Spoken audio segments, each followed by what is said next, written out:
Lors de la conquête de l'Afrique du Nord par les Arabes, quelques marchands pénétrèrent dans la partie occidentale du pays des Noirs et ne trouvèrent chez eux aucun roi plus puissant que celui de Ghana. Ces États se prolongeaient vers l'Occident jusqu'au bord de l'Atlantique. Ghana, la capitale de cette nation forte et nombreuse, se composait de 2 villes séparées par le Nil et formait une des plus grandes cités du monde et des mieux peuplées. Ces mots du grand chroniqueur maghrébin Ibn Khaldoun nous plongent déjà dans l'histoire de ce premier État ouest-africain, l'empire soninké du Ouagadougou, connu par le biais des sources arabes sous le nom de Ghana. Le pays que l'on connaît aujourd'hui sous ce nom fut ainsi nommé par son père fondateur, Kwame Nkrumah, en hommage à l'empire glorieux du Moyen-Âge. La première mention écrite de l'existence d'un tel État au sud du Sahara est de la plume du géographe arabe Al-Fazari, qui au 8e siècle surnomme cette contrée de Ghana « pays de l'or ». On peut donc dater de cette époque le rôle déjà affirmé de fournisseur du métal précieux qu'occupera l'Empire dans le commerce transsaharien. Dans les siècles suivants, Al-Khwarizmi, père de l'algèbre, At-Tabari, le célèbre chroniqueur, ainsi qu'Ali Ya'qoubi mentionnent toujours l'Empire dans leur tableau géographique du sud du Sahara. Ali Ya'qoubi souligne que le souverain du Ghana est un roi puissant et remarque le statut impérial de son pouvoir en écrivant qu'il a étendu son autorité à de nombreux souverains. Visiblement bien informé à propos du Bilad al-Soudan, il nous donne aussi un aperçu de la géopolitique ouest-africaine de son époque. Ainsi cite-t-il le Kanem, Malal et Gao, cité-État Songhai qu'il écrit Kaokao. Situé à l'est du Ghana dans l'actuelle République du Mali, Gao était selon lui devenu au 9e siècle le plus important des royaumes des Soudans par son prestige et sa puissance. Tous les royaumes lui prêtent allégeance. Kaokao est le nom de la capitale. Il y a de nombreux souverains qui lui reconnaissent l'hégémonie, tout en restant roi de leurs États. On peut donc en déduire un paysage politique de divers États s'échelonnant le long de la bande sahélienne ouest-africaine, mais dominé par 2 grands États impériaux qui vassalisent nombre de leurs voisins, Ghana à l'ouest et Kaokao à l'est.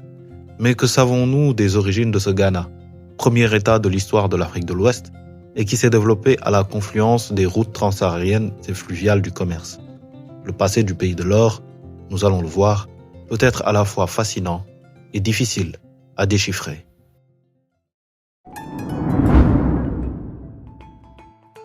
La date d'origine du Ghana est le premier mystère auquel sont confrontés les historiens. Il est très certainement antérieur à l'an 800, année à laquelle le géographe arabe Al-Fazari mentionne l'Empire. Le Tarikh al-Soudan, rédigé plusieurs siècles après la chute du Ghana et s'appuyant sur la tradition orale, affirme qu'il y a eu 22 rois avant l'hégire. Des estimations basées sur une moyenne de règne de 20 ans par roi font remonter au 2e siècle avant notre ère cette origine. Cette proposition est cependant à considérer avec prudence, vu le caractère discutable de la méthode employée. Patrick Monson propose une date plus prudente, situant l'origine quelques siècles avant l'an 800, soit vers le milieu des années 500. Aussi surprenant que cela puisse paraître, ce n'est qu'en 1969, lorsque ce dernier a fouillé le site du Dartishit, que la probabilité d'une origine entièrement locale noire africaine du Ghana a été envisagée par les historiens européens qui jusque-là en attribuaient la paternité à d'hypothétiques peuples berbères. Le cachet colonial de ce discours est évident. En effet, pour ces premiers africanistes, toute civilisation au sud du Sahara était forcément l'œuvre d'une influence étrangère non noire. Le site du Dartishit reflétait clairement une civilisation complexe, présente vers 1600 avant Jésus-Christ, et avait des éléments de culture architecturale et matérielle qui semblaient correspondre au site de Kumbisale, hypothétique capitale du Ghana. Patrick Monson voit une continuité entre les 2 civilisations, les villages fortifiés et l'État impérial. Il reprend à son compte la théorie de Carnero, selon laquelle le processus de concentration du pouvoir est graduel et voit des communautés autrefois éparses se fédérer au fur et à mesure en un ensemble politique unifié, et ce, pour des raisons défensives et de raréfaction des ressources. L'idée centrale est donc que la condition de naissance des premiers États était une offre limitée de terres agricoles. En termes simples, la théorie de Carnero soutient que là où les terres agricoles sont illimitées, les groupes vivent de manière autonome, car les perdants des conflits peuvent se déplacer ailleurs, ce qui limite l'émergence d'organisations politiques complexes. En revanche, dans les zones où les terres arables sont limitées, la situation évolue avec la croissance de la population. Les villages se multiplient jusqu'à occuper tout l'espace disponible. Une fois les terres saturées, les conflits pour leur contrôle deviennent inévitables. Mais les vaincus ne peuvent plus fuir. Contraints de rester, ils doivent alors se soumettre aux vainqueurs et être intégrés dans des unités politiques dominées, formant ainsi des chefferies. Par la suite, ces chefferies se conquièrent entre elles, entraînant un agrandissement progressif des entités politiques, jusqu'à l'émergence d'un pouvoir centralisé incarné par un chef suprême ou un roi. Dans le cas de l'Empire du Ouagadou, cette évolution vers l'État s'est faite surtout en 3 importantes phases de la civilisation du Dartishit. D'abord, la phase dite de Naguez, à partir de 1100 avant Jésus-Christ, voit pour la première fois de grands villages en pierre de taille être construits.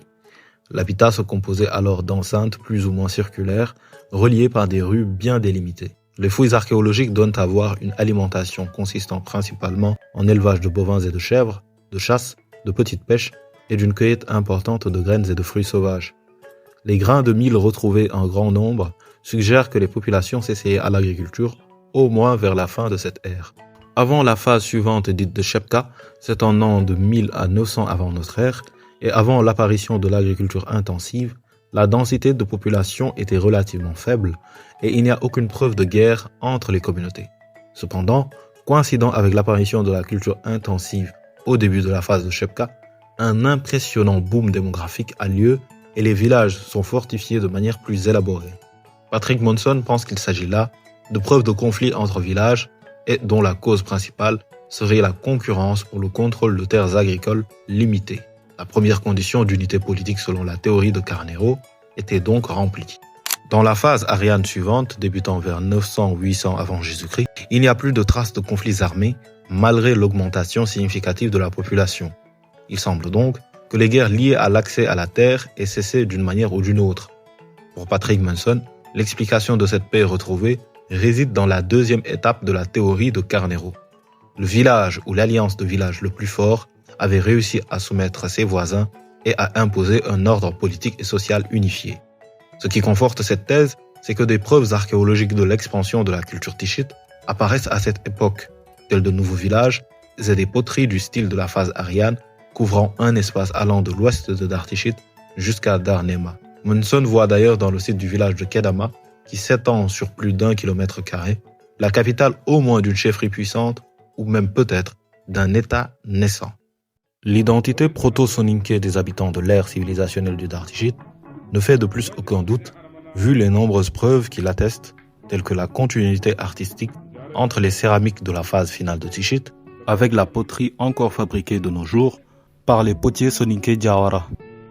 Les populations soninké continuent d'ailleurs à former un fief culturel dans le sud de la zone que couvrait l'Empire du Ghana.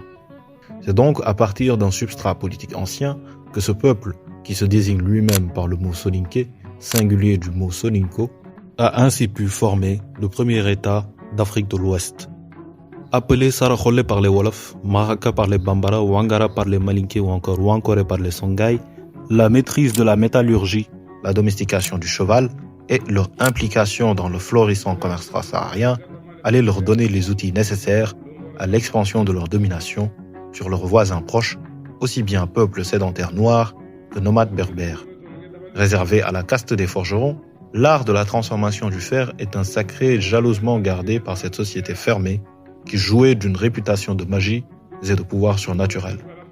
Les Soninké ont ainsi pu s'assurer d'un meilleur outillage agricole qui permettait de nourrir une plus grande population, ainsi que d'armes supérieures qui étaient indispensables pour leur expansion conquérante. La tradition orale soninké, pour expliquer la fondation de l'Empire, nous a transmis la légende de Dinga Cissé, père de la race soninké. Un mythe fondateur expliquant l'origine, la royauté, les croyances animistes, ainsi que l'organisation politique du Ouagadou. L'historien mauritanien Abdelwoudoud Ould Cheikh, tout en résumant cette légende, l'étoffe de remarques pertinentes. Les récits, qui reprennent entre autres la version qu'en propose Charles Monteil, transcrivant la narration d'un griot de Gumbu, en dessinent grosso modo le déroulement comme suit. L'épisode initial de la plupart de ces narrations fait intervenir dans un scénario qui n'est pas sans rappeler le récit biblique évoquant la rivalité entre Jacob et Ésaü, un frère cadet, Diabé ou Diaby, qui arrive par la ruse à prendre auprès de son père aveugle, Dinga, sa place d'héritier au trône que ce dernier destiné à son aîné, Kiné. Ainsi, Dinga, l'ancêtre de tous les Soninké, est donc, selon le récit des griots du Ouagadougou, un voyageur venu de l'Est. Son mouvement en direction de l'Ouest l'aurait conduit successivement sur l'emplacement de la ville de Djenné, puis à Djaraba ou Dia, dans le Matina, ensuite dans le Kingi, à Dioka, entre les emplacements actuels de Kai et Nyoro. Ce dernier lieu n'était alors pas habité par des hommes, mais par des démons. Grâce au talent magique de l'un de ses sorciers, Dinga est venu à bout des démons, dont il a épousé ensuite 3 femmes. Les enfants qu'il eut de ces 3 épouses sont les ancêtres des clans dominants de la société soninké, parmi lesquels le clan royal des Cissé. La veille de la mort de Dinga, son fils Diabé parvint au moyen d'un stratagème à se faire passer pour Kiné, l'aîné de ses fils au Daraga, destinataire initial de l'héritage. C'est ainsi qu'il a obtenu frauduleusement l'onction paternelle pour la succession. La supercherie et ses conséquences déclenchèrent la fureur du frère lésé, Kiné, qui n'eut de cesse de faire payer à Diabé l'usurpation dont il s'était rendu coupable. Celui-ci fut contraint en quelque sorte à prendre le maquis. Durant son séjour forcé dans la brousse, un tambour tomba un jour devant lui du haut d'un arbre. Tambour dont le son provoqua la sortie des bois de 4 détachements de cavalerie qui vinrent lui présenter leur soumission et leur service. Les récits présentent les commandants de ces 4 corps d'armée comme les gouverneurs, Fado, des 4 principales provinces du Ouagadougou. À la tête de la garnison ainsi constituée, Diabé entreprit de conquérir et de bâtir son royaume. Un des enjeux majeurs de cette entreprise de conquête sera le lieu dit de Koumbi, point important gardé par le serpent Bida. Le droit de s'établir à Koumbi, présenté comme la future capitale du Ouagadougou, a été obtenu au prix d'un pacte avec le reptile qui régnait sur les lieux. En échange de sa protection manifestée par l'abondance des pluies et de l'or, cette puissance à la fois aquatique et chtonienne devait obtenir annuellement le sacrifice d'une jeune vierge. Une année, la jeune fille désignée pour le sacrifice fut Assia Yatabere, que son amant Mamadi Sakho résolut de sauver en tuant le Bida. Au moment où le monstre sortit de son trou pour s'emparer d'Assia, Mamadi lui trancha la tête d'un coup de sabre. Les assistants, terrifiés, virent la tête s'élever dans les airs, tandis qu'une voix disait « Ma mort sera la cause de toutes les calamités que vous n'avez pas connues tant que vous m'avez respecté. À partir d'aujourd'hui, pendant 7 ans, 7 mois et 7 jours, il ne tombera pas d'eau dans le Ouagadougou et vous n'y trouverez plus une pépite d'or. » Cette légende, comme tous les mythes fondateurs, est une allégorie des origines et une justification de la hiérarchie sociale du peuple dans lequel elle a vu le jour. Ainsi, les migrations ayant conduit les Soninké à s'établir au Ouagadougou sont suggérées par le voyage de Dinga venu de l'Est. Le caractère sacré de la royauté est symbolisé par l'ascendance mi-humaine, mi-génie des Cissé Tounkara. La division du Ouagadougou en 4 provinces par les 4 généraux. L'importance des chevaux dans la culture soninké par le miraculeux détachement de cavalerie.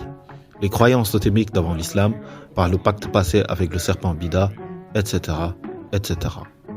Aux côtés de cette histoire légendaire, des sources plus réelles nous renseignent sur ce à quoi devait ressembler cet empire à qui sa divinité protectrice avait promis abondance de récoltes et profusion d'or.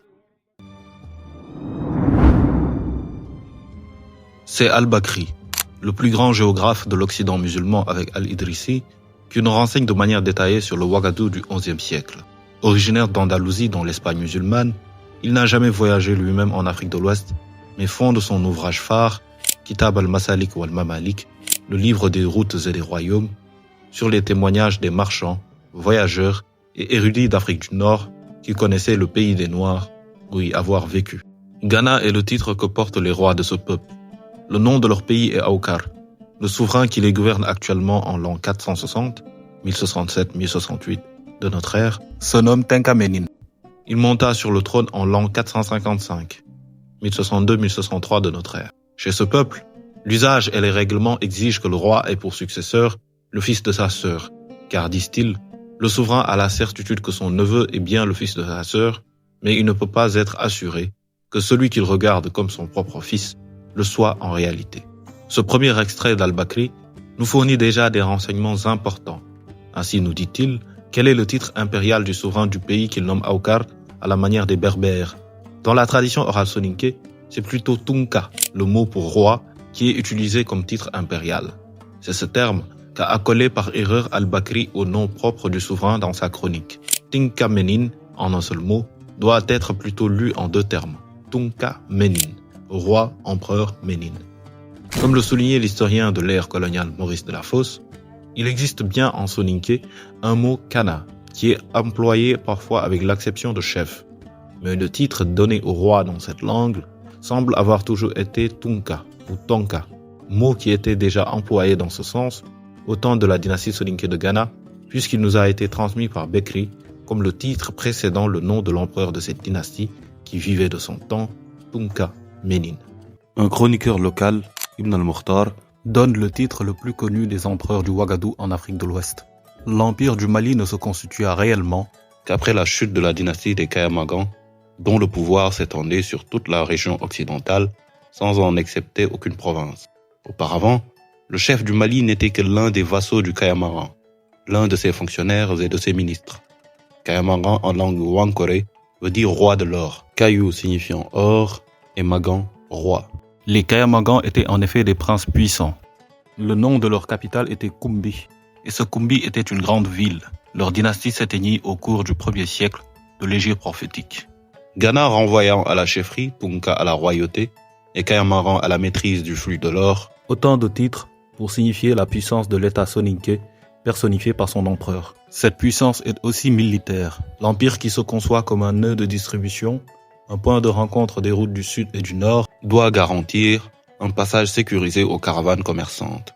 Ainsi, al-Bakri écrit que le roi de Ghana peut mettre en campagne 200 000 guerriers, dont plus de 40 000 sont armés d'arcs et de flèches. Ces chiffres sont, à la coutume des chroniqueurs médiévaux, très exagérés.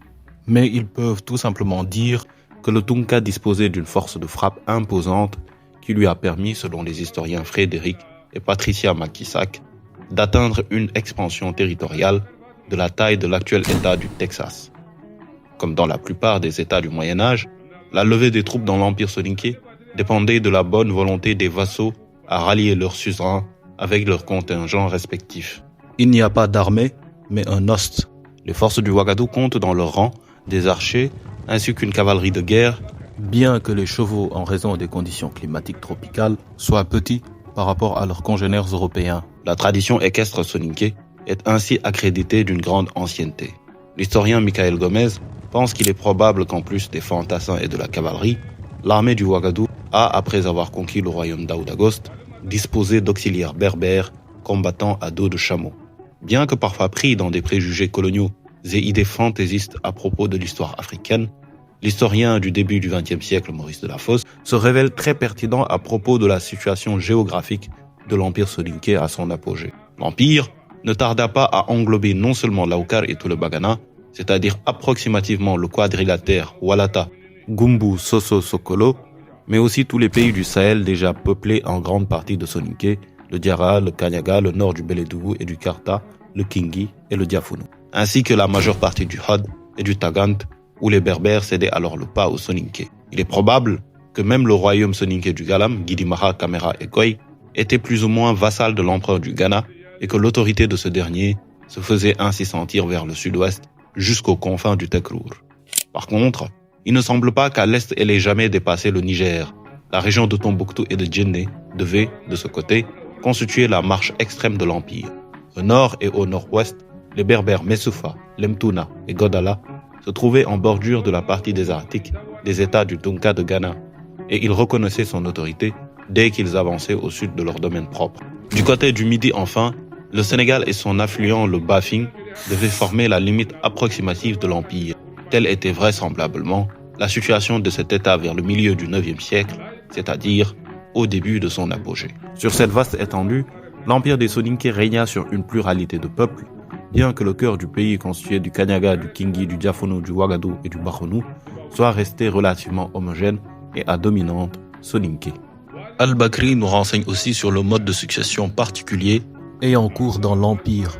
Le pouvoir ne se transmet pas de père en fils, comme on pourrait le supposer, mais d'oncle à neveu. Cette succession matrilinéaire, répandue en Afrique de l'Ouest, trouve là sa plus ancienne attestation écrite. Et nous éclaire sur le rôle de précurseur de l'Empire soninké dans bien des institutions politiques et sociales que reprendront les futurs empires et royaumes ouest-africains. La confédération d'États tributaires soumise à l'autorité impériale du Tunka est l'archétype même de l'État soudanais que les Soninké ont légué aux grandes formations politiques qui se succéderont en Afrique de l'Ouest, telles le Mali, le Grand Jolof, l'Empire des Nianké, etc. Le Songhai seul rompant cette tradition en instaurant une administration centralisée.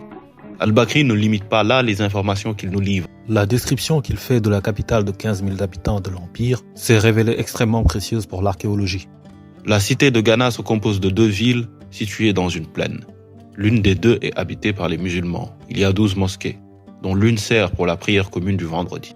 Elles ont toutes leurs imams, leurs muezzins, leurs lecteurs du Coran. Il y a dans la ville des jurisconsultes et des érudits. Dans les environs, on trouve des puits d'eau douce et potable auprès desquels on cultive des légumes. La ville du roi est à 6 milles de la première. Elle s'appelle Al-Raba, la forêt, le bois. Entre les 2, il y a des habitations. Leurs constructions sont en pierre et en bois d'acacia. Le roi possède un palais et des huttes à toit arrondi. L'ensemble est clôturé comme par un mur. Dans la ville du roi, il y a une mosquée pour les musulmans venus pour affaires, non loin de la salle des audiences royales. Tout autour de la ville du roi, on voit des huttes, des massifs d'arbres et une végétation touffue. C'est là que vivent leurs sorciers, ceux qui veillent à leur religion. C'est ici que se trouvent leurs fétiches, des kakirs, et les tombeaux de leur roi. Des gardiens sont préposés à ces bois sacrés. Nul ne peut y pénétrer et personne ne peut savoir ce qui s'y passe. Là se trouvent également les prisons royales. Si quelqu'un y est interné, on n'entend plus parler de lui. Les interprètes du roi sont choisis parmi les musulmans ainsi que son trésorier et la plupart de ses ministres. Le relief plat de la double cité qu'indique Al-Bakri a laissé penser aux premiers archéologues qui l'ont fouillé que le site de Kumbi-Saleh était probablement la capitale de l'Empire. Notre source nous indique tout de suite la présence de musulmans dans la ville sur un modèle ségrégué de l'espace entre cité royale et locale et quartier arabo-berbère. Il s'agit donc de la séparation entre quartiers plutôt que de 2 villes à proprement parler. Cette cohabitation pragmatique entre un roi et son peuple non musulman avec des étrangers professant l'islam résulte bien entendu de l'entente cordiale nécessaire à la bonne marche de ce commerce. Ce quartier arabo-berbère sert d'interface entre le monde soudano-sahélien et l'Afrique du Nord. Les musulmans qui participent d'une civilisation de l'écrit arrivent même à se rendre indispensables à la cour du Tunka en tant que trésoriers et vizirs. Cette ségrégation de l'espace urbain se poursuit jusque dans la partie noire africaine de la ville. Puisque le roi vit dans une cité palatiale sous forme de citadelle, séparée des quartiers de ses sujets. La construction des bâtiments en bois et surtout en pierre sèche, comme dans la civilisation précédente des Artéchites, atteste une fois de plus de la continuité culturelle entre les 2 civilisations. Malgré ses contacts avec l'islam, les élites soninké demeurent animistes et maintiennent les étrangers musulmans séparés de leur peuple. Dès le XIe siècle, cependant, certains membres de la famille royale, nous indique Al-Bakri, montrent une certaine inclinaison envers la foi de Mohammed, même s'ils doivent s'en cacher.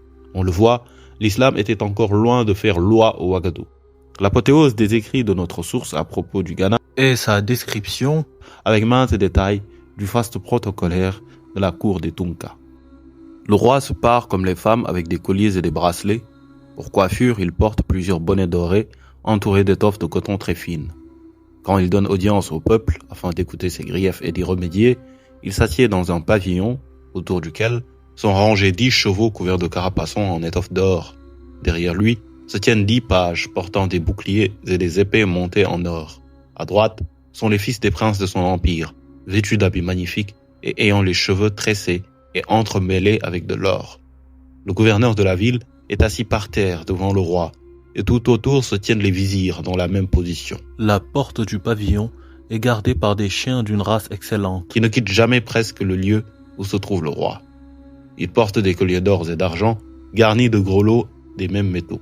L'ouverture de la séance royale est annoncée par le bruit d'une espèce de tambour qu'il nomme débat, et qui est formé d'un long morceau de bois creusé. Au son de cet instrument, le peuple s'assemble. Lorsque les coreligionnaires du roi apparaissent devant lui, ils se mettent à genoux et se jettent de la poussière sur la tête. Telle est leur manière de saluer leur souverain. Cette description n'est pas sans rappeler celle qu'Al-Omari et le célèbre voyageur Ibn Battuta feront 3 siècles plus tard à propos de la cour des empereurs du Mali. À en croire donc Al-Bakri, les Tunka n'ont pas usurpé leur surnom de seigneur de l'or, tant le précieux métal est à profusion dans leur cour impériale, dans une mise en scène ostensible et consciente de la puissance de leur État. L'usage d'un tambour pour annoncer le roi, ainsi que la révérence consistant pour le commun du peuple à se saupoudrer de poussière devant leur souverain, sont encore des traits que l'on retrouvera plus tard dans divers États ouest-africains, du Mali au Cayor, en passant par l'empire Songhai, témoignant ainsi d'une certaine continuité civilisationnelle entre les États soudano-sahéliens, dont l'empire du Ghana constitue le pionnier. Quant à la présence des fils des princes de son empire, elle témoigne du système millénaire consistant à garder comme otages de marque les héritiers de ces royaumes vassaux afin de les fidéliser et d'en faire des alliés du pouvoir impérial une fois qu'ils seront rois. Ainsi procédaient déjà les Romains avec les fils des chefs des tribus barbares, formés et éduqués à la romaine, dans le but d'en faire de parfaits romanisés qui, une fois retournés gouverner leur peuple, resteront malgré tout aux ordres de l'Empire.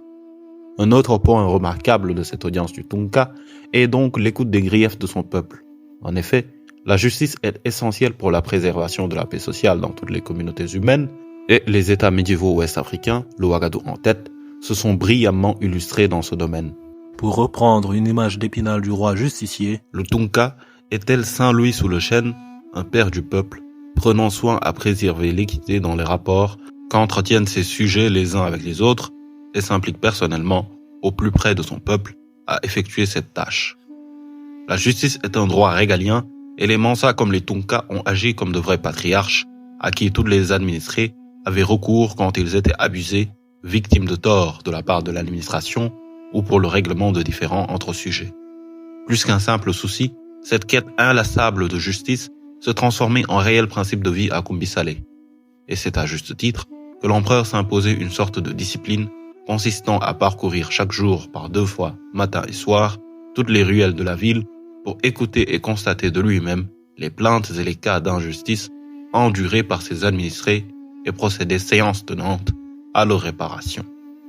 Cette assurance d'être dans un état de droit contribue à la confiance des marchands dans leur commerce au Ghana et s'avère payant pour attirer de plus en plus de négociants vers les villes commerciales de l'Empire. Pas de prospérité sans paix, ni de paix sans justice. Ce Tunka bienveillant, père des peuples sous son autorité, avait droit à sa mort, à des funérailles grandioses, rendant hommage à son rang. À la mort du roi, ils construisent avec du bois de sadj un grand dôme qu'ils établissent sur le lieu qui doit servir de tombeau. Ensuite, ils placent le corps sur un canapé garni de quelques tapis et coussins et le placent à l'intérieur du dôme. Ils posent près du mort ses parures, ses armes, les plats et les tasses dans lesquels il avait mangé ou bu. Alors, ils enferment avec le corps de leur souverain plusieurs de ses cuisiniers et fabricants de boissons. On recouvre l'édifice avec des nattes et des toiles. Toute la multitude assemblée s'empresse de jeter de la terre sur ce tombeau et d'y former une grande colline. Ils entourent ce monument d'un fossé qui offre un seul passage à ceux qui voudraient s'en approcher. La forme de tertre que prenaient ces tombeaux royaux laisse espérer qu'ils seront un jour retrouvés par les archéologues, comme l'a été la partie musulmane de Kumbi Saleh.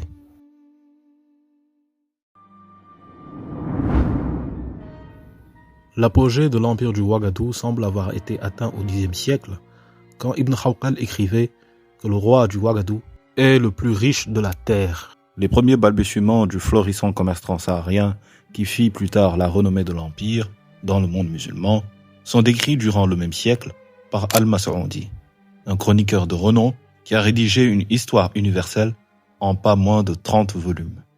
On trafique sans se montrer ni parler aux marchands. Ceux-ci déposent leurs marchandises et se retirent. Le lendemain, ils retrouvent des barres d'or auprès de leurs marchandises. Si le commerçant agrée l'échange, il prend l'or et abandonne sa marchandise. Et s'il n'est point d'accord, il prend sa marchandise et laisse l'or. S'il veut un prix élevé, il laisse en place la marchandise et l'or. Tout cela est bien connu au Maghreb, à Sijil Massa, d'où les commerçants exportent leurs marchandises vers le Sahel. À l'évidence, ce récit est une légende, visant à expliquer de manière simple, au lectorat arabe d'Orient, les origines du commerce avec les lointains peuples noirs de l'Afrique de l'Ouest. Un commerce muet est des plus improbables, car les échanges transsahariens, bien que connaissant leur âge d'or avec les Arabes, existaient bien avant leur arrivée en Afrique du Nord. Berbères et Sahéliens commercent en effet depuis l'Antiquité et ont même donné naissance par leur brassage à une ethnie à part entière depuis des millénaires, les Peuls. Les Garamantes faisaient déjà la jonction entre l'Empire romain et le sud du Sahara. Ces circuits déjà existants ne seront que renouvelés et développés au Moyen-Âge avec l'irruption du califat arabe. Durant la longue histoire de ce commerce, le chameau, selon la formule des historiens Macky-Saks, était aux Berbères ce que le bison était aux Amérindiens. L'animal assurait en effet le transport, en plus de fournir du lait, de la laine, des peaux ainsi que la viande. Bien adaptés au voyage dans le désert grâce à leur double rangée de cils, leur capacité à fermer leurs narines pour se protéger du soleil, ainsi que du sable, et leur réserve naturelle d'eau, ils peuvent boire jusqu'à 95 litres à la fois, puis rester plusieurs jours sans nourriture. La composition d'une caravane de longue distance était aussi complexe que colorée. Généralement, plusieurs marchands mettaient leurs ressources en commun pour former une caravane.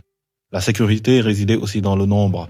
Le jour du départ, jusqu'à 100 de chameaux étaient chargés de marchandises et de provisions. Un fonctionnaire effectuait un inventaire rigoureux de toutes les marchandises à des fins fiscales. Ensuite, chaque marchand ainsi que son entourage se rassemblaient et se voyaient attribuer leur position. Enfin, lorsque tous les marchands, esclaves, gardes du corps, érudits, ambassadeurs, poètes et musiciens candidats au voyage étaient montés sur leurs chameaux, une véritable traversée du désert commençait, au sens propre comme figuré. Les températures grimpaient en effet durant la journée jusqu'à 54 degrés. Pendant les heures les plus chaudes, les voyageurs se reposaient dans les caravansérails tenus par des berbères dans chaque oasis. Parfois, la caravane parcourait quelques kilomètres de plus la nuit en utilisant les étoiles comme guide. La vigilance était de mise à cause des brigands et bandits de grand chemin, des trousseurs de voyageurs. Mais une fois les frontières du Ghana atteintes, la sécurité était de nouveau assurée par les patrouilles des armées impériales qui garantissaient un passage sûr à tous les marchands. Une caravane partie des villes du Maghreb à la lisière du Sahara, telle Sijil Massa, mettait environ 40 jours pour effectuer le trajet jusqu'aux cités du pays soninké. Cette ville de Sijil Massa a d'ailleurs occupé dans le commerce entre les deux rives du Sahara un rôle extrêmement actif qui l'a considérablement enrichi. Al-Mas'oudi dit d'ailleurs que tout l'or exporté par les marchands est frappé à Sijil Massa qui est une grande ville avec 4 mosquées et une rue longue d'une demi-journée de marche. Preuve de relation allant dans les deux sens, Ibn al-Faqir donne au Xe siècle une route menant de Ghana à l'Égypte et passant par Gao.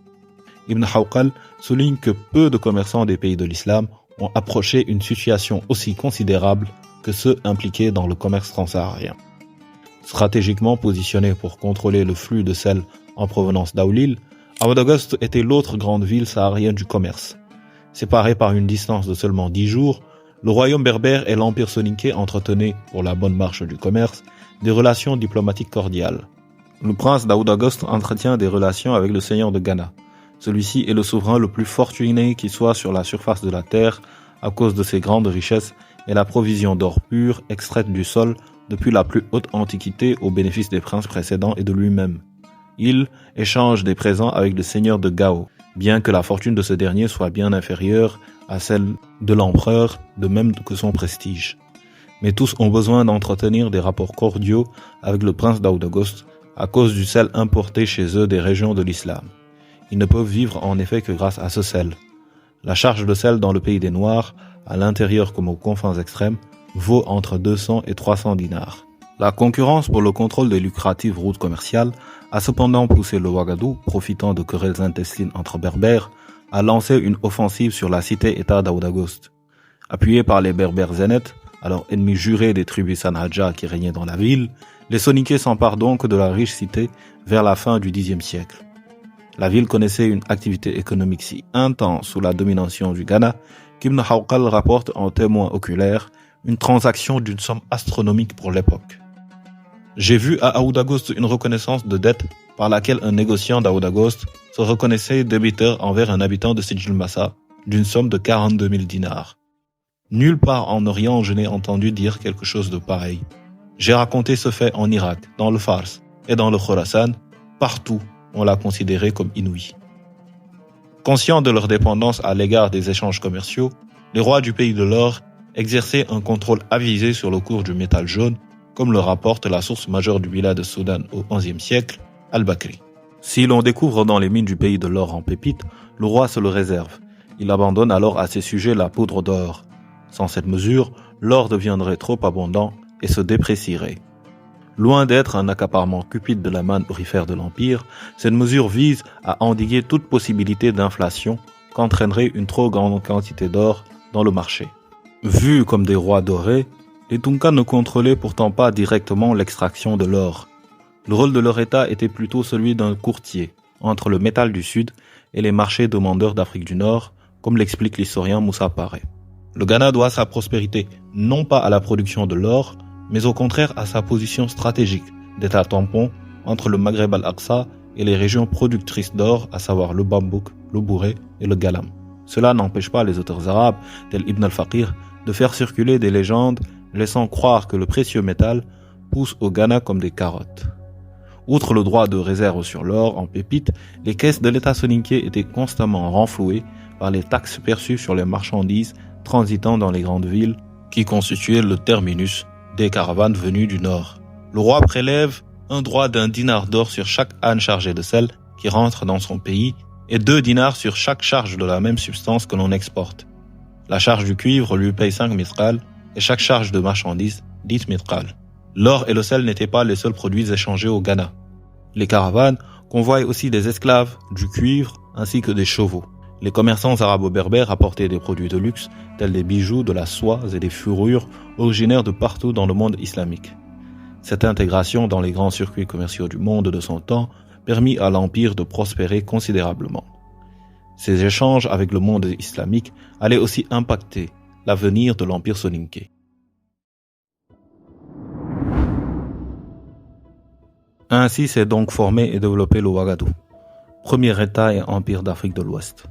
Matrice politique, économique et sociale d'une tradition étatique soudano-sahélienne qui marquera durablement l'histoire du continent par les glorieux rejetons qu'il donnera, tels le Mali ou le Songhai.